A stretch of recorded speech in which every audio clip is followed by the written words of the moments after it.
வணக்கம். இந்த வீடியோவில் நம்ம என்ன பார்க்க போறோம்னா, தனுசு ராசிக்காரர்களுக்கு ஆங்கில புத்தாண்டு ஆகிய 2026 எத்தகைய ஒரு அமைப்பு இருக்குன்னு பார்க்க போறோம். இப்போ தனுசு ராசிக்கு சனி 4ஆம் இடத்திலும், குரு 7ஆம் இடத்திலும், ராகு 3ஆம் இடத்திலும், கேது 9ஆம் இடத்திலும் இருக்கிறார். நம்ம சயின்டிபிக் வேதிக் அஸ்ட்ராலஜி முறையில் எந்த விதத்திலும் மிகைப்படுத்தாமல் உள்ளது உள்ளவாறு பார்க்குறோம். பரிகாரங்கள் அது மாதிரி மூடநம்பிக்கையில் போகாமல் சயின்டிஃபிக் முறையில் இந்திய வேத ஜோதிட அடிப்படையிலான கர்ம பலன் எப்படி நமக்கு செயல்படுது, நம்மளுடைய கர்மா நம்மளுடைய வாழ்க்கையில் சாதகமான சம்பவங்களாகவும் சாதகமற்ற சம்பவங்களாகவும் எப்படி உருவெடுக்கிறது, அதற்கு இந்த சயின்டிஃபிக் வேதிக் அஸ்ட்ராலஜி எப்படி உறுதுணையாக இருக்குதுங்கிறது நம்ம அந்த அடிப்படையில் நம்ம இந்த வீடியோ பார்க்க போகிறோம். இப்போ பாருங்கள், தனுசு ராசிக்கு சனி 4ஆம் இடத்துலேருந்து தாயார், தொழில், வேலை, இடம், வீடு, வண்டி, வாகனம் அப்படிங்கிற மாதிரி விஷயத்தில் சில மாற்றங்களை கொடுக்கக்கூடிய அமைப்புகள் உண்டு.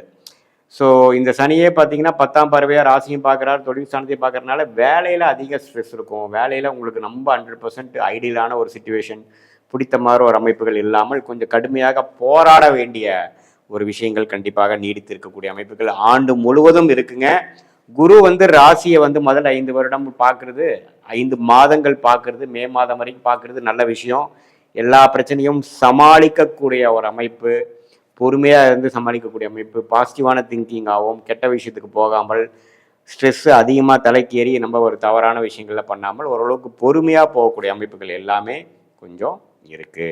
ஸோ அந்த குரு 7ஆம் இடத்துலேருந்து ராசியை பார்ப்பது பார்த்திங்கன்னா, அந்த சனி 4ஆம் இடத்துலேருந்து ராசியை பார்ப்பதை கட்டுக்குள் கொண்டு வரக்கூடிய அமைப்புகள் கட்டாயம் உண்டு. ராகு 3ல் இருக்கிறது, கேது 9ஆம் இடத்துல இருக்கிறதெல்லாம் ஓரளவுக்கு நல்ல அமைப்பு தான். இப்போ ஜூன் மாதத்துக்கு அப்புறம் பார்த்தீங்கன்னா குரு இடம் பெறுகிறார் 8ஆம் இடத்துக்கு. 8க்கு போய் என்ன பண்ணுறாருன்னா, இடம் மாற்றங்களை சில பேர்த்தோட ஜாதகத்தில் அதை சப்போர்ட் பண்ணக்கூடிய அடிப்படையில் சில மாற்றத்தை கொடுக்கும்.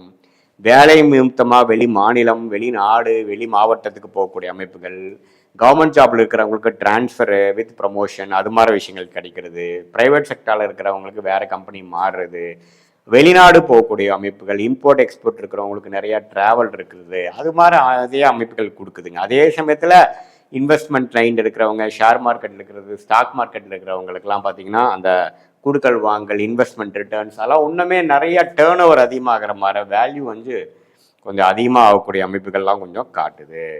ஸோ இப்போ எப்படி நம்ம பார்க்க போகிறோம்னா, இப்போது அந்த தனுசு ராசியோட அதிபதியாகிய குருவே உச்சம் பெற்று 8ஆம் இடத்துக்கு வரும்பொழுது குடுக்கல் வாங்கல், பணம், லோன் விஷயங்கள், இடம் சார்ந்த விஷயங்கள் எல்லாத்துலேயுமே ஓரளவுக்கு பாசிட்டிவாக நிதி நிலைமைகள் அதிகமாகும். நம்ம சுப விரயங்கள் செய்து ஒரு இன்வெஸ்ட்மெண்ட்டில் ஒரு இடம் வாங்குறது, ஒரு வீடு வாங்குறது, ஒரு வாகனம் வாங்குறது, குடுக்கல் வாங்கலில் ஒன்று இன்க்ரீஸ் பண்ணுறதுங்கிற மாதிரி பண விஷயங்கள் நீங்கள் அதிகம் எதிர்பார்த்து கொண்டு இருக்கக்கூடிய அமைப்புகள்லாம் பார்த்தீங்கன்னா ஜூன் மாதத்துக்கு அப்புறம் கொஞ்சம் நல்லா இருக்கும். இதுவரை கொஞ்சம் ஸ்லோவாக போயிட்டுருக்கிற அமைப்புகள்லாம் நல்லாயிருக்கும். கொஞ்சம் சேஞ்சஸ் நிறையா வரும். அடுத்த கட்ட வாழ்க்கை நடவடிக்கை, அடுத்த கட்ட வாழ்க்கையின் படிநிலையை நோக்கி போகக்கூடிய அமைப்பு தனுசு ராசிக்காரர்களுக்கு இந்த ஜூன் மாதத்துக்கு அப்புறம் கொடுக்கும். கொஞ்சம் தாயாரின் உடல்நிலை கொஞ்சம் சீராகும்.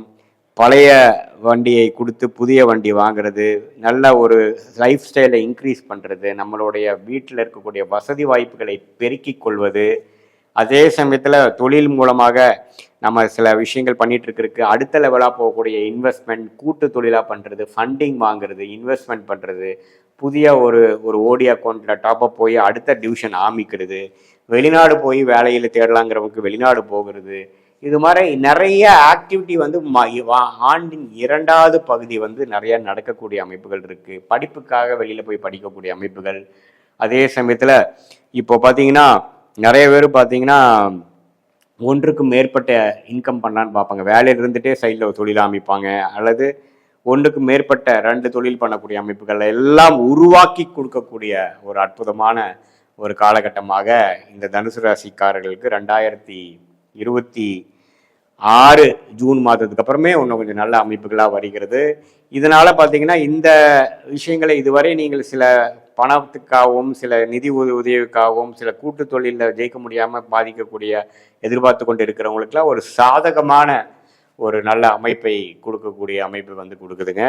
இது ஒரு பொதுவான பலனே தவிர உங்களுடைய ஜென்ம ஜாதகத்தில் எது மாதிரி தசாபுக்திகள் போய் கொண்டிருக்கிறது, அந்த தசாபுக்திகள் நல்ல ராஜயோக திசையா, நீங்கள் எந்த லக்னத்தில் பிறந்தீங்க, அந்த லக்னத்துக்கு அந்த தசைகள் யோக திசைகளா, அந்த தசா புக்தி நாதன்கள் வந்து கோச்சாரத்தில் எப்படி போய் கொண்டிருக்கிறாருங்கெல்லாம் ஒருங்கிணைத்து நம்ம பார்க்கும் பொழுது உண்மையே துல்லியமான பலன்கள் எடுத்து அடுத்த வரக்கூடிய காலகட்டங்கள் உங்கள் வாழ்க்கையில் எது காத்து கொண்டிருக்கிறது, என்ன பிராப்தங்கள் காத்து கொண்டிருக்கிறது, எந்த சம்பவங்கள் காத்து கொண்டிருக்கிறது, எதுமாற விஷயங்கள் உருவெடுக்க போகிறது, எந்த திசையில் உங்கள் வாழ்க்கை திரும்ப போகிறது, எந்த நேரத்தில் எது செய்யலாம், எந்த துறை உங்களுக்கு யோகமாக இருக்குது, எந்த மாதிரி விஷயங்கள் வந்து உங்களை கல்யாணமாக இருந்தாலும் சரி, தொழில் மேன்மையாக இருந்தாலும் சரி, வேலை மாற்றமாக இருந்தாலும் சரி, உயர்கல்வியாக இருந்தாலும் சரி, உடல்நல கோளாறாக இருந்தாலும் சரி, எது மாதிரி விஷயங்கள் எது மாதிரி நேரத்தில் நடக்கக்கூடியதாக நம்மளுடைய ஜாதகத்தில் தசா புக்தி அந்தரம் சூக்ஷமம் மூலமாக எடுத்து இந்த கோச்சார அமைப்பையும் ஒருங்கிணைத்து பார்க்கும் பொழுது ஒரு கிரகத்தின்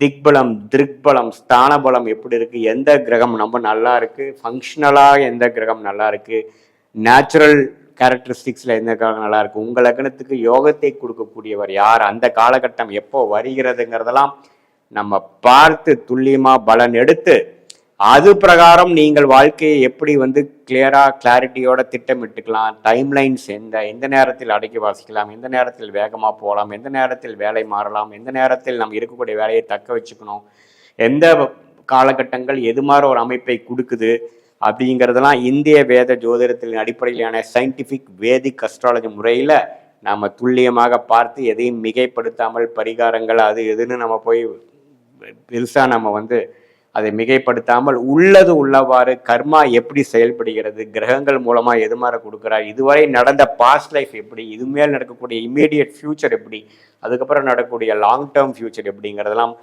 ஒருங்கிணைத்து நம்ம பார்க்கும் பொழுது கண்டிப்பாக வந்து நமக்கு ஒரு கிளாரிட்டி பெற்று அது மூலமாக தேவையற்ற பண விரயங்கள் தேவையற்ற சமய விரயங்களை தவிர்த்து நமக்கு என்ன பிராப்தம் இருக்கோ அதுக்கு தகுந்த மாதிரி செயல் திட்டங்களை நேரங்களில் நாம் வந்து கரெக்டாக அந்த நேரத்தில் செய்து அது மூலமாக நம்ம பலன் அடைந்து வாழ்க்கையில் எளிதில் வெற்றி பெற முடியும் என்பதை நான் சொல்ல விரும்புகிறேன். இது வந்து இப்போ நம்ம பார்த்த அந்த கோச்சார அடிப்படையிலான தனுசு ராசிக்கு பார்த்தீங்கன்னா ஒரு பொதுவான பலன் ஒரு 100க்கு ஒரு 50% ஒத்து வரும். உங்களுடைய தசாபுக்திகள் ஜென்ம ஜாதகத்தில் எது மாதிரி அமைப்புகளோட சேர்ந்து வருகிறதுங்கிறதையே ஒருங்கிணைத்து பார்க்கும் பொழுது ஓரளவுக்கு 100க்கு ஒரு 80-90% ஆகிய துல்லிய பலனை, அதுவும் நம்ம சயின்டிஃபிக்காக நம்ம எதையுமே மிகைப்படுத்தாமல் பரிகாரங்கள் அது மாதிரி விஷயத்துக்கு போகாமல் ஒரு கிரகம் இந்தந்த நட்சத்திரத்தில் இந்தந்த ஸ்தான பலம் திக்பலத்தில் இருந்தால் எது மாதிரி பிராப்தங்கள் கொடுக்கும். இப்போ தனுசு ராசிக்கு சொன்ன கோச்சார பலனும் இந்த தசாபுக்தி பலனும் எது மாதிரி ஒரு சேர்ந்து பார்த்து நம்ம பலனை எடுக்க முடியும், எந்த நேரத்தில் எந்த மாதிரி விஷயங்கள் நடக்குது, எதை தவிர்க்கலாம், நம்மளுடைய பிராப்தங்கள் என்ன அப்படிங்கிறது தெரிந்து தக்க திட்டங்களை தகுந்த நேரத்தில் நம்ம செய்து வாழ்க்கையில் வெற்றி பெற முடியும் என்று சொல்ல விரும்புகிறேன். மீண்டும் மற்றொரு காணொளியில் சந்திப்போம். நன்றி, வணக்கம்.